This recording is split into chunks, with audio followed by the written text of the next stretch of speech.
Hello everybody, this is AK. I'm back.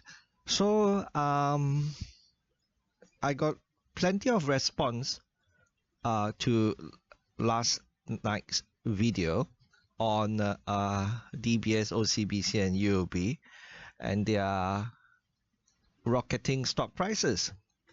Everyone's happy and that makes all of us feel good, right?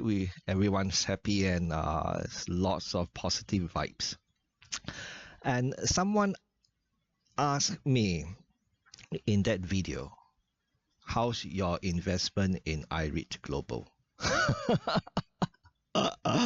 So I guess some people would like to see me talk about my less successful investment in iREIT Global for whatever reason. I know some social media influencer likes to talk about my investment in iREIT Global, for example. Well, to be honest, it is probably my worst performing investment, right, in my portfolio in terms of price depreciation.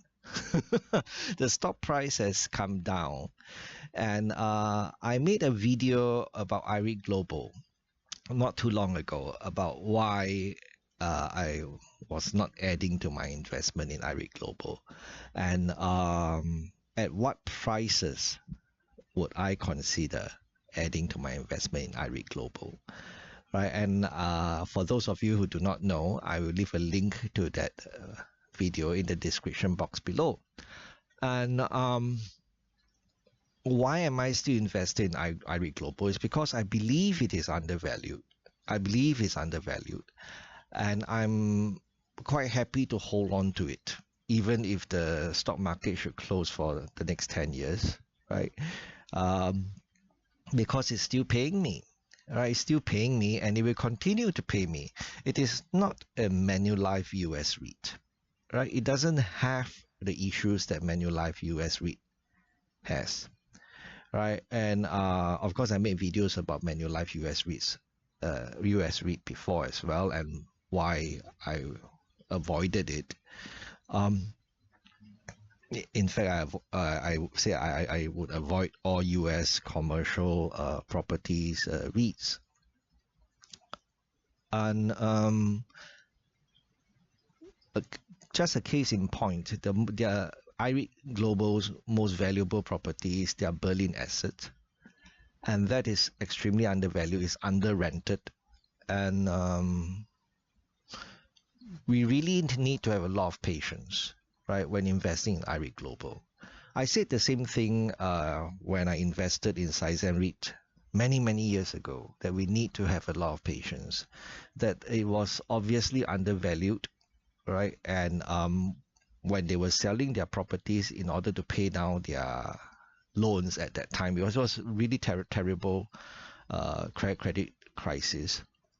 They were able to sell their properties at a 13, 15, 18% premium to book value, right? So that the book value was very conservative, for example, right? But I mean, iREIT Global is in a different set of circumstances, in the sense that back then there was a lot of quantitative easing that came along to help things, which gave REITs a big push, a leg up, and that helped them do very well for more than a decade later on. So there was a tailwind. With iREIT Global, there isn't such a tailwind. I mean, for all the REITs, there isn't such a tailwind, or foreseeable. It's not even foreseeable that that something like this will be coming, even though we are going to see some rate cuts, probably towards the end of the year, and maybe even next year, right? But I don't think interest rates are going back to zero anytime soon. Okay, So have to be very realistic when it comes to REITs. I keep saying that. But I will not sell my investment in IREIT Global. It's still paying me. It pays me while I wait for things to improve. Granted, the price has come down from my purchase price. I think it's probably something like 25% lower than my average price by now, just off the top of my head. Right, it might even be 30% below my average price, but it's still paying me. That's the beauty of investing for income, right? Because if it's an investment that's able and willing to pay us regularly, we are still seeing returns, right? I mean, case in point, if you invest in something at $300 per share and then it goes down to $70 per share and you keep averaging downwards and it doesn't pay you a meaningful dividend, or later on it decides to pay you a little bit of dividend, I think that is probably a more painful experience. Right? So you have to remember also not to be overly concentrated in any stock, right? And diversification is important, right? So, I mean, if I were 100% invested in IREIT Global, I think my portfolio wouldn't be doing as well as it did last year, right? The importance of diversification, not to put all the eggs in one basket. So I think in conclusion, like I said in an interview with the fifth person last year, one of the things that I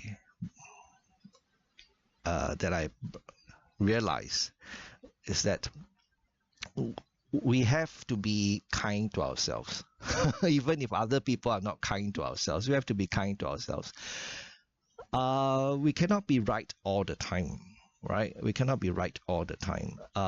But it's better to be approximately right than to be absolutely wrong, right? So I rather invest in a business that would continue to pay me the bona fide income generating assets than to invest in the business thinking that their stock prices will go up, their stock price would go up, right? Speculating that their stock price would go up. A bird in hand is better than two in the bushes. Right? So can't be right all the time, but like Peter Lynch says, if we are right 6 times out of 10 times, we are good. Right, and I hope I have been right 6 times out of 10 times, right? More often right than wrong, right? So that's all for this video. If AK can talk to himself, so can you. Bye-bye.